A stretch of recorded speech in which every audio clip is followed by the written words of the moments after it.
I was doing some night hog hunting in the woods near my backyard. I was hiding in the tower I had built about a decade ago.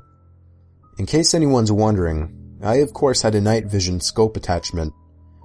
I guess I'm what you would consider a hardcore hunter. I don't want to bore you with the unnecessary story prolonging details, so I'll make this short. And I want everyone to know that though I agree this story sounds far-fetched and crazy, it is nothing but the truth. And I in a way actually consider myself lucky that I'll always have such a horrifying story to share. So, while I was sitting in the tower waiting for movement, it finally came. I took aim and found the source. But it wasn't at all a hog, or any kind of animal I was expecting. It was a person. A man wearing all black. Black sweatpants, black shoes, and a black hoodie with the hood over his head. But that wasn't the freakiest part. He was dragging a sack behind him. My heart started racing. I was pretty sure I was witnessing this guy trying to bury a body.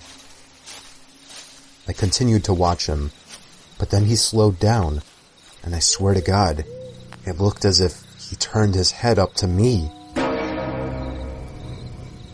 I ducked down under the wooden walls of the tower, shaking in my boots.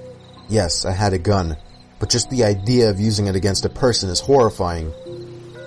I lay low, praying to God that he hadn't seen me. It wouldn't make sense if he could, though. It's practically pitch black out here, or at least that was my logic. Seconds felt like an eternity as I waited for the footsteps in the leaves to move elsewhere, but I didn't hear any footsteps. All I heard was the sound of a foot hitting one of the wooden planks on the ladder of the tower.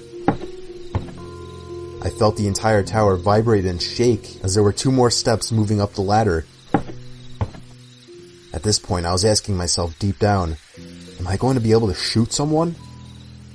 But for some reason, whoever was down there decided not to climb all the way up, as I heard them jump back down to the forest ground and began dragging the sack away. I think I stayed frozen like a statue for at least 10 minutes before even peeking over the ledge again. The coast seemed clear.